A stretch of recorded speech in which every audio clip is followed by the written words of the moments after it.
वेद केवल किताबें नहीं है बल्कि मनुष्य के जीवन का मार्गदर्शन है। तो आइए आज साथ मिलकर इनकी इम्पोर्टेंस को जानते हैं कि कैसे दुनिया भर के वैज्ञानिकों ने इनसे प्रेरणा ली है। सब कहते हैं कि बल्ब की खोज थॉमस एडिसन ने 21 अक्टूबर 1879 में की गई थी। पर क्या जो प्रकाश का पहला विचार था वो यहीं से आया? क्योंकि मनुष्य योनि तो हजारों साल पहले से इस पृथ्वी पर निवास कर रही है, तो केवल क्या 18वीं शताब्दी में ही प्रकाश का पहला विचार आया? या फिर हमारे सार्वभौमिक सत्य जो शाश्वत वेद हैं उसमें इसका कोई जिक्र है या वर्णन है? तो प्रश्न तो अनेक हैं, लेकिन इनका उत्तर एक है कि हाँ, वेदों में बल्ब की खोज का जिक्र अर्थात प्रकाश दीप का वर्णन हजारों साल पहले मिलता है, क्योंकि वेदों को लिखे हुए 6000 साल हो चुके हैं, कम से कम 6000 साल। और यहाँ पर घरों को रोशन करने वाली बिजली का अर्थात विद्युत का वर्णन भी मिलता है।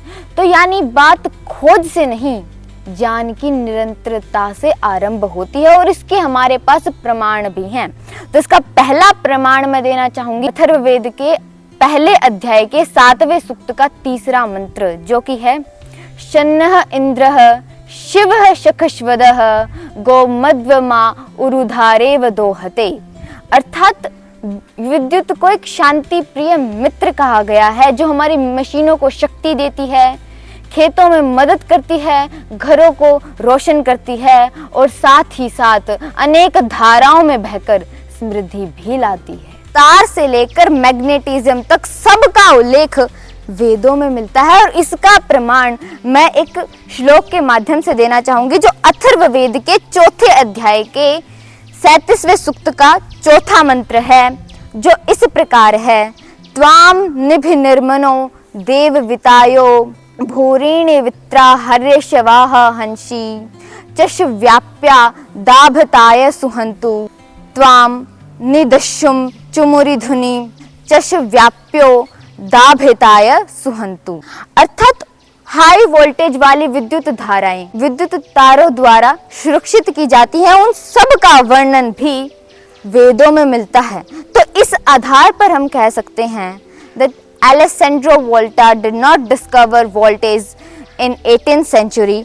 अब इस आधार पर यह कहा जा सकता है कि जब ऐसे इंस्ट्रूमेंट की नॉलेज अगर उस समय विद्यमान थी, तो लैंप और बल्ब जैसे उपकरण बनाने के लिए उन्हें कोई भी कठिनाई नहीं आई होगी।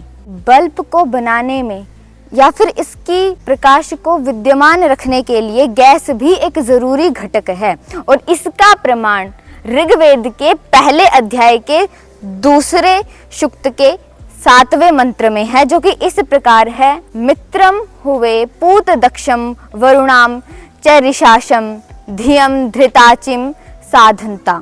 अर्थात यदि अगर जल बनाना चाहते हो तो 2 पदार्थों के संयोजन से मिलकर बनता है, उच्च तापित हाइड्रोजन और जंग के गुण को कराने वाली ऑक्सीजन से।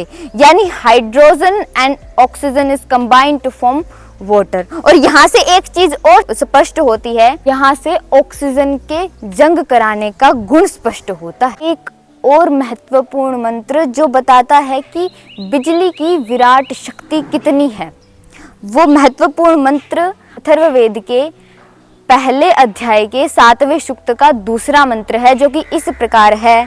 नव्यो नवीत पुरो विभेद बहवो तज्जसा अहि च वित्रहावधीत। अर्थात बिजली का प्रकाश इतना है, वो इतने विराट है कि 99 घरों को तोड़ सकती है, बादलों को चूर कर सकती है और सूर्य को ढक सकती है, और उसी सूर्य को जो संपूर्ण सृष्टि को प्रकाश देता। तो 21 अक्टूबर 1879 का जो एडिशन आविष्कार है वो सब वेदों से प्रेरित है। इतना ही नहीं, निकोला टेस्ला भी स्वामी विवेकानंद जी से ही प्रभावित थे। उन्होंने अपने प्रोजेक्ट में वेदों का उपदेश दिया है, वेदों के मार्ग के आधार पर ही चले हैं। यहाँ से हम कह सकते हैं कि हमारा उद्देश्य विवाद नहीं है, बल्कि वेद की विज्ञान परंपरा को आगे बढ़ाना है, ताकि नई पीढ़ी लाइट अर्थात रोशनी को केवल एक स्विच नहीं बल्कि